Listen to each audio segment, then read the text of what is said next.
the topic is chosen. Like, whereas we have themes for Tuesdays and Wednesdays and Thursdays, there's no theme. Sort of. There's a secret theme, which we never talk about, for Mondays, and it's the actual content is usually decided by something that happens in the series of meetings that I have on Monday mornings, where various, and I don't think they would be offended by this, very junior or really younger copywriters, Yeah. who are working on their clients' projects come to me, and their clients don't know I exist. Of course, it probably never will. Come to me to sort of get them out of like an issue or problem they're having. Something's like not converting. Something's they don't know how to attack a problem. They don't know how to come up with an angle. Yep. And so, I mean, those folks, I used to have folks as far flung as Asia Pacific, but that wound down. Also, the time zone was insane. It's like a 12 hour. It is. I've got that. So I think so now they range from like the Middle East and India to like the East Coast of North America or South America. Okay. So easier time zones, still a bit of a stretch, but none in the United States, because I do not like, sometimes they'll take my work. They'll almost always take my work and pass it off as their own. And the rule is you can't do that inside the United States. My rule is you can't do that for clients inside the United States. But if they want to do it in some other country that I'm never going to do business in, no problem. Use my stuff. I mean, honestly, it's not like I could stop them anyway, right? No. So going through trying to help someone who's developing their client is sort of a coach and very small business, and is developing a service or trying to promote a service that they do. Mm-hmm. And we've all been in this situation where we think something's a good idea, and of course people are going to want that. And if you're a small business or even a one-person business, but even if you're 10 employees or so, there are always limited resources and limited time. And like, is this what you should be going after? And I tell my copywriter clients who are then dealing with their own copywriting clients, I tell them that there are always 3 questions, and you may have more, but there are always 3 questions that you have to ask about anything you are going to try to, you invent and then try to promote. Any kind of service, any kind of whatever, right? And if you can't legitimately answer yes to all 3 questions, as a small business, you should not pursue it, because you will never have enough resources to educate the market that something should exist and that they have a problem they're unaware of, and that you're the solution to that problem. You'll never have enough money or time or headcount to do it. So I run them through these questions, and someone had ended up, it was a strategy coach who had decided to attack a certain market. And I don't want to go into details because, it's not my client, it's not my business. But clearly this person, the copywriter, had not gone through any of these questions, which they're supposed to go through with their clients when the client wants to invent and promote something brand new. And this ended up becoming a discussion like, what is your job as a copywriter? Like, your job as a 99% copywriter is to figure out or ask what the client wants to say, and then figure out the best way to say it. Right. And for a sort of like a 1% copywriter, your job is to figure out what their audience will pay attention to and get their attention grabbed and hooked into, what they'll remember and then be persuaded by. And then you take what they want to say and sort of shape it along those lines, like the sand adjusting to the rock in that, or stone in that example we did months ago about Stephen Covey. Right. And this person had forgotten that they're supposed to be striving for 1%, and they were just trying to take a turd and polish it. And so I figured we should go over these questions, because everybody's human and everyone forgets and needs to be reminded of basic stuff all the time, including me, including you, like literally everybody. So let's say you've come up with some kind of service. You're a business coach, strategy coach, life coach, right? You're a graphic artist, you're whatever. The very first, and you have an idea what you want to make and sell. You're kind of excited by it. You think, oh, this is a new take. And this is something people would be interested in, and you have an idea in mind of who you would want to try to reach out to. I mean, that's if you don't know that, you literally don't have anything to go to You market. don't have anything. Yeah. So the very first question is, can I find those people cost effectively? And a lot of the times, Definitely should be the first they question. can't at all. It's like, yeah, so I would be looking for a chief marketing officer who's recently had a bad experience with their graphic artist, contractor, and would want my particular service because I guarantee X and Y. Now, maybe your service is great, and maybe the X and Y guarantee is fantastic. But how are you going to find specifically chief marketing officers who are dissatisfied with a graphics contractor? It's not like you can go to Google or LinkedIn and just search for that. You No, can't find that segment. right. And so, we as humans, we start with what we think of and how excited we are and how great it would be. But if you can't even pass the first hurdle, which is getting in front of the people who might buy it, then literally nothing else matters, no matter how great your service is. So can you find them, and can you find them cost effectively? Right? If you could only find 4 of them a year, and it costs you $3,000 worth of time and effort to end up with 4 prospects or even 4 customers, it's probably not a good business line. Probably not. Right? The second question related is, can I reach, assuming you clear that hurdle, right? Can I find them? Mm-hmm. Assuming you clear that, you know a way to find them, can you reach them cost effectively? Right. Because if you're going to focus on, let's say, Fortune 500 CEOs, and you're not willing to put in an awful lot of money and time to ultimately get in front of that person, then there's no point in doing this unless your margins are so incredibly high that even getting 1 a year would set you up for years. So if you can't reach them through email, if you can't reach them cost effectively through like Facebook ads or LinkedIn ads or whatever, right? If there's no way for you to actually promote yourself to exactly the right audience in a way that doesn't break the bank before you even get a client, then there's no point pursuing this, even though you can literally see the person that you would want to communicate with.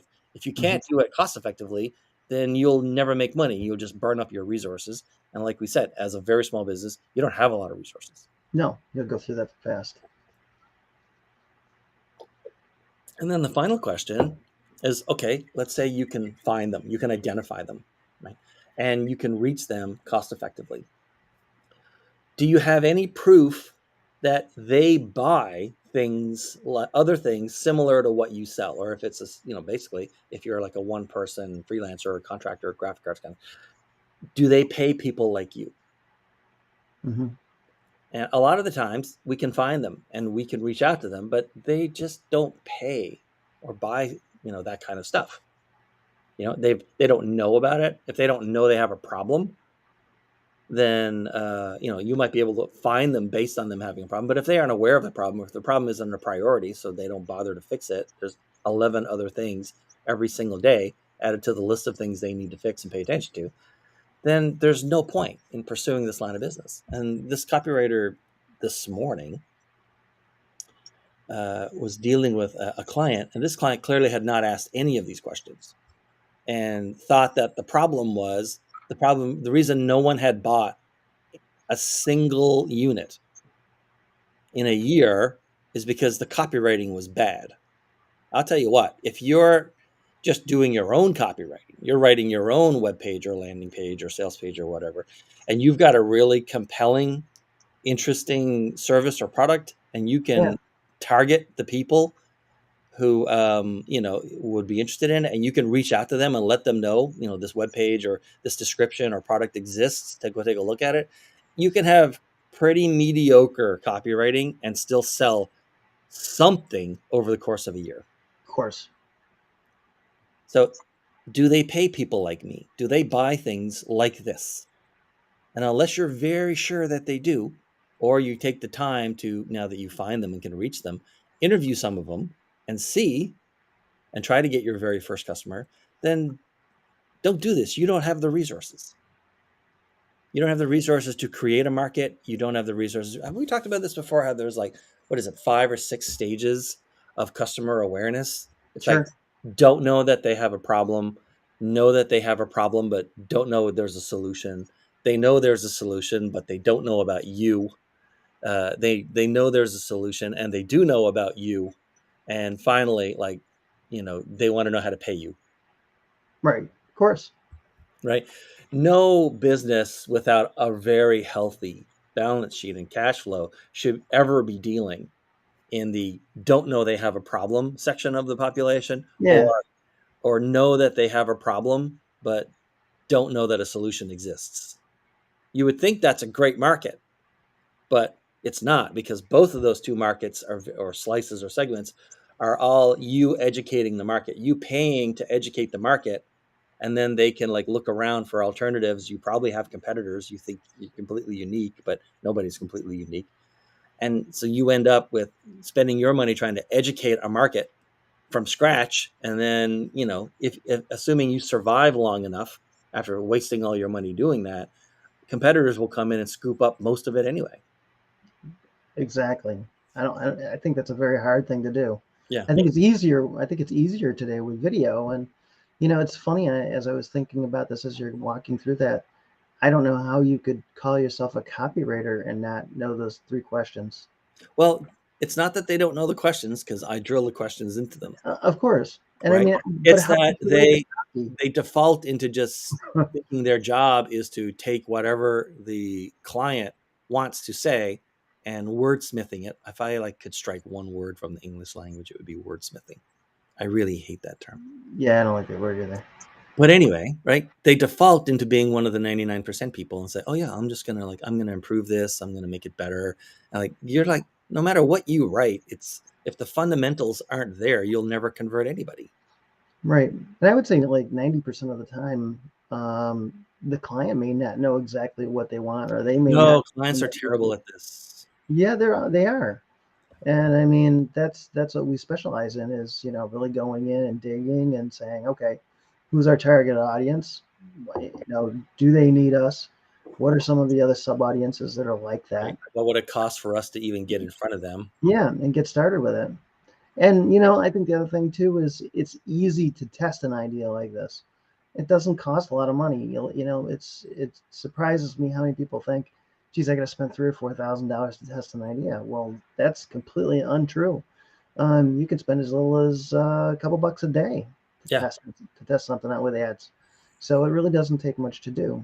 Nope. And one of the things that intrigues me a little bit, I've been doing a lot of listening to stuff that Frank Kern's been putting out lately, and he does what he calls his dog whistle copy, which makes it easier to kind of pull out those markets where you're kind of not quite sure, but you write good copy for it and see if it's an attractant to them.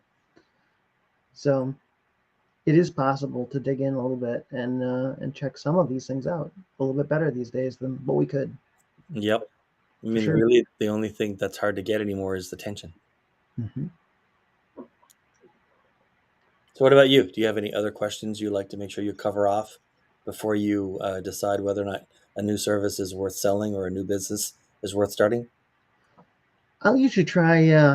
Well, I mean, I usually take the video approach to things, and Ed Winslow also took me through an exercise a long, long time ago, um, kind of a search exercise.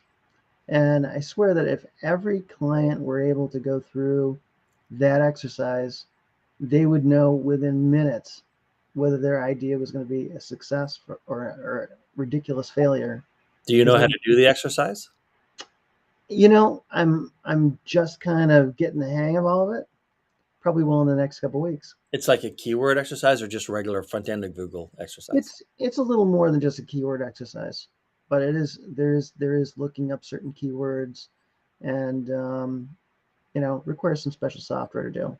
Yeah. It's not like the average person would just go and do this on their own. But he took me through it, gosh, maybe a year ago. we were just joking. We were just joking around. We were looking at RV park sales. What would it be like to buy an RV park?